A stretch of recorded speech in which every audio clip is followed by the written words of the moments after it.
그 다음에 세 번째는 이제 당연히 이 족태양한수 방광수경 이게 수경은 이제 무슨 작용을 합니까? 중추신경에서 이제 말초신경계로 이걸 연결시키는 작용을 한다 그랬죠. 여기서 무슨 일이 벌어지냐면요, 이 내장기관들은 모두 뭐에 의해서 통제되냐면 자율신경에 의해서 통제가 됩니다. 예. 이 목부위 그 후두부, 그 다음에 이 밑에 보면 꼬리뼈 위에 천골이라고 있죠. 그림이 여기 있네요. 여기 이 위쪽에서 두 줄기, 요 아래 천골 부위 있죠. 여기 꼬리뼈 밑에 이쪽 부위, 요거는 자율신경에서 부교감신경의 분지입니다. 예, 빠져나오고요. 나머지 이 부분은요, 다 교감신경 분지예요. 그렇게 이것이 또 속으로 들어와서 어떻게 되느냐 하면은 장기들하고도 다 연결이 되겠죠.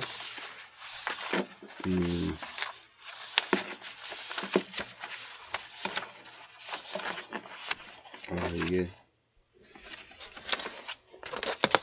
갑자기 또 그러니까 이런 거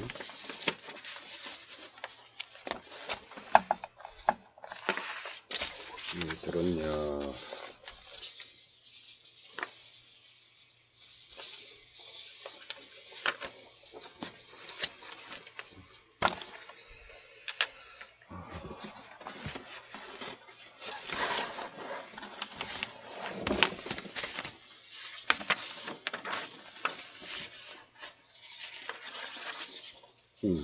여기 있네. 자, 여기 보면 이게 이제 뇌고, 그 다음에 요게 이제 척수가 쭉 뻗어 있습니다. 그죠? 뻗어 있는데 요 척수의 위쪽에 요 두 개를 보세요. 요거는 이제 부교감신경, 그 다음에 여기 제일 위에 여기에서 요렇게 나온 게 부교감신경, 또 제일 밑에 여기서 또 여기 방광으로 연결이 되어 있죠. 방광, 요게 방광입니다. 예, 요게 부교감신경이죠. 나머지는 뭐예요? 요쪽은 교감신경이에요. 이것이 양쪽에서 기량작용을 하는 거예요. 기량작용. 예. 그런데 이게 척추가 쫙 내려간다 그랬잖아요. 척추가 저렇게 내려가는데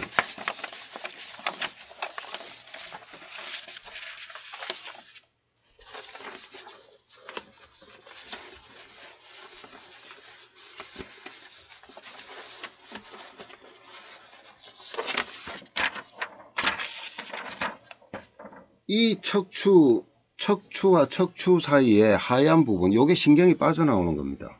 빠져나와서 탁 어디로 들어가요? 뱃속으로 들어가는 거예요. 가슴 속, 뱃속. 그렇게 해서 뭐와 연결이 되어 있다? 오장육부가 다 연결이 돼서 있는 거예요. 네. 바로 그것을 조절해 주는 겁니다. 이 방광경의 유기적인 기운이. 자, 안에는 간이 있다면 간경락과 소통을 해요. 다른 경맥도. 그런데 척추에서 빠져 들어가서 연결이 돼서 자율신경으로 조절하는 거는요, 족태양한수 방광수경이 바로 그 자율신경을 조절하는 겁니다. 다 자율신경으로 연결이 돼 있죠. 예. 소화기는 또 자율신경의 분지가 뭐예요? 미주신경으로 또 연결이 돼 있죠. 예. 그래서 세 번째가 뭐냐면은, 이것이 뭐냐면은 중추신경에서 말초신경으로 빠져서 어디로? 장기 전체에 어떤 그 자율신경적인 측면, 그러니까 교감신경과 부교감신경의 그런 기운을 조절한다. 예. 만약에 파킨슨 환자다, 도파민이 부족해서 아까 그대로 아세틸콜린하고 결합해서요 부교감신경을 조절해줘요. 높여줘요. 그러면 사람이 이완되고 편안한 상태가 되죠. 근데 도파민이 부족해. 그래서 호르몬 반응이 제대로 신경 전달이 제대로 역할을 못해. 그러면은 근육이 자기 멋대로 못 움직이죠. 그러니까 떨잖아요. 그리고 움직이는데 막 그렇고. 자, 그런데 그 사람들 공통점이 뭐냐? 저 덩어리에서 빠져나와서 내장으로 들어가는 그 신경들이 작동이 올바로 안 됩니다. 그래서 대부분이 배가 단단하게 굳어 있습니다. 복백이. 예. 그래서 소화도 잘 안 되는 경우가 많고요.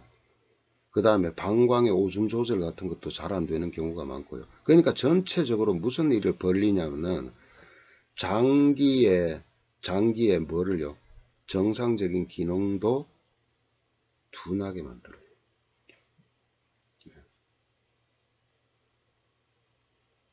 그러한 걸 조절하는 유기적인 에너지가 바로 족태양한수 방광수경입니다. 정말 혈자리가 많습니다. 정말. 네. 이제 경맥에 유주할 때 하겠지만은, 자, 중요한 경맥을 보면요. 조경명조 위토경 보세요. 그것도 머리하고 연관이 있었죠. 예, 그런데 뭐 머리하고 연관되지 않은 경맥은 없지만은 혈자리 많죠. 복부 쪽으로. 예.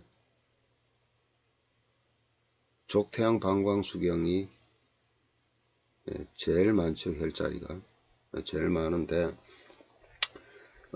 그래서 이제 덩어리에 있는 등줄기 양쪽 척추를 타고 내려갑니다. 이 방광경맥의 그 라인을 보면은 이렇게 척추가 있다면은 방광 1선이 있고 그 다음에 옆에 2선이 이렇게 내려가요. 1선, 2선 이렇게 내려가는데 1선은 거의 이 척추 옆에 신경이 빠져나오는 쪽으로 다 돼 있어요. 이걸 협척이라 그럽니다. 협척혈. 예. 거기서 한 치 정도, 이 손가락 한 마디 정도 밖으로 빠져나온 게 방광 2선이죠. 예. 그래서 어디냐면은 이 척추의 마디 여기에 따라서 뭐가 있나요? 장기들이 있잖아요. 들어가 보면 그 선에 맞춰서 장기들하고 연결이 돼 있잖아요. 예. 그렇게 다 돼 있어요. 장기 구역이. 예. 옛날에 중국에 죽어가던 사람도 살린다는 명의가 있었다 그러잖아요. 그 중에 한 분이 화타라는 사람이죠.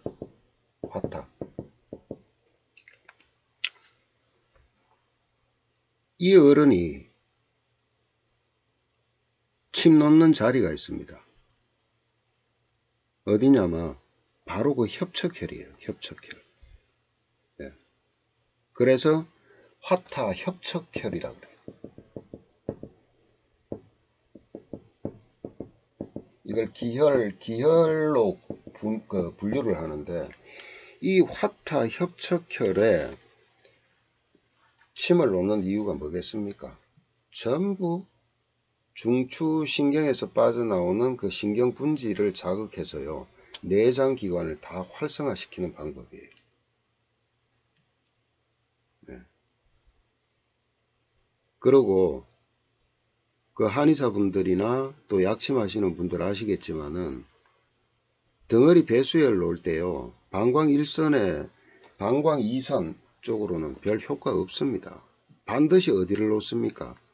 바로 이 신경 분지가 빠져나오는 그 협척혈에다가 놔야만이 정확히 약침 효과를 발휘합니다. 그건 다 아시죠? 예. 그 다음에 혹시라도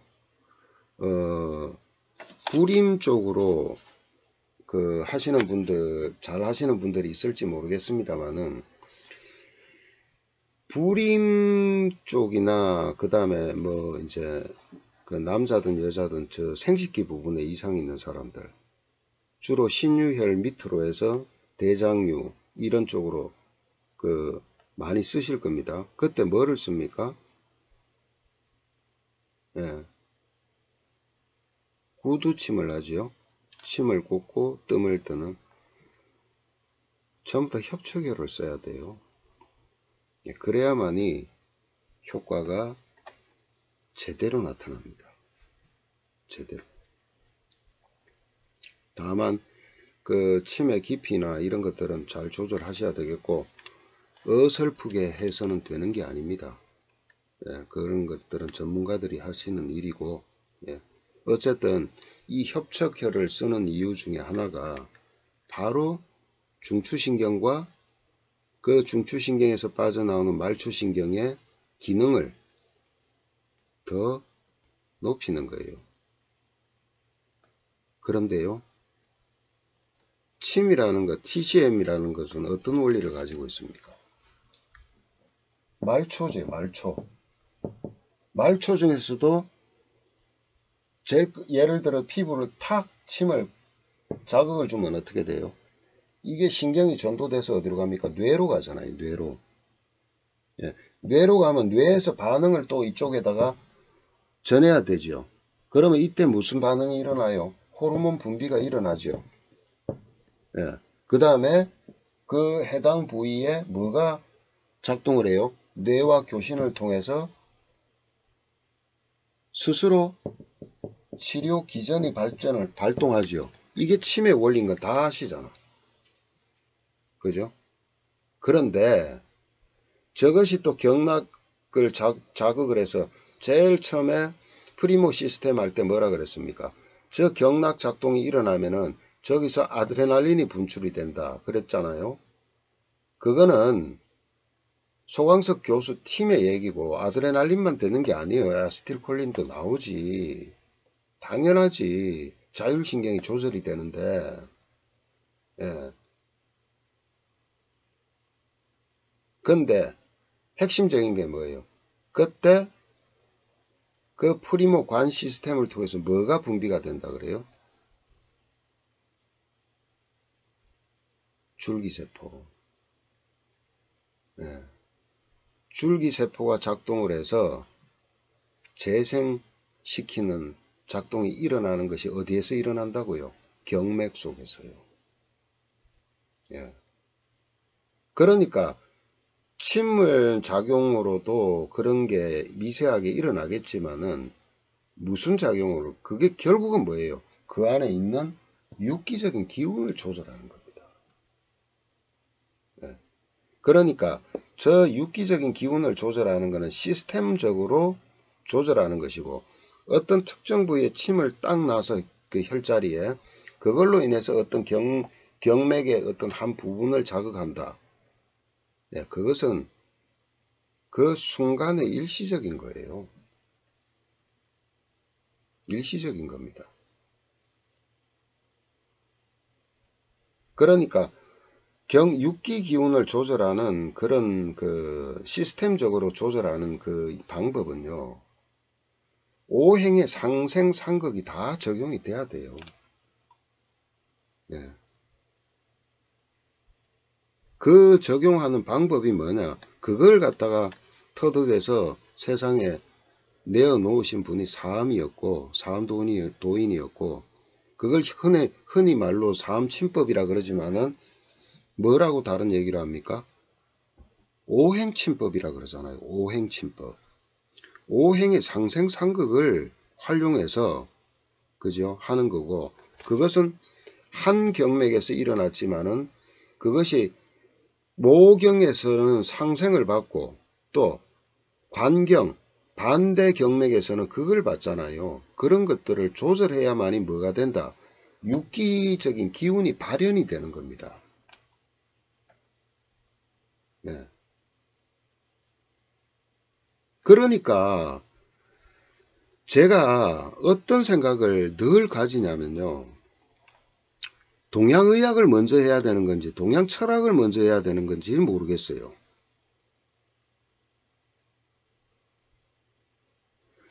어떤 걸 먼저 하고 어떤 걸 뒤에 한다, 이거는 좀 그런 것 같지만 결국은 뭐냐, 동양 철학에서, 이게 동양의학이라는 게 동양 철학에서 다 나온 거잖아요. 그 원리에서, 이각에서. 그러니까 동양 철학의 음양오행의 어떤 그런 속성부터 시작해서 그런 것부터, 그것이 이제 오운육기로 가고 오운육기로 발달을 하고, 이런 것들이 정말 깊이 있게 체계적으로 잡히지 않으면요, 멀쩡하게 이런 어마어마한 거를 그냥 수박 겉핥기식으로 가는 겁니다.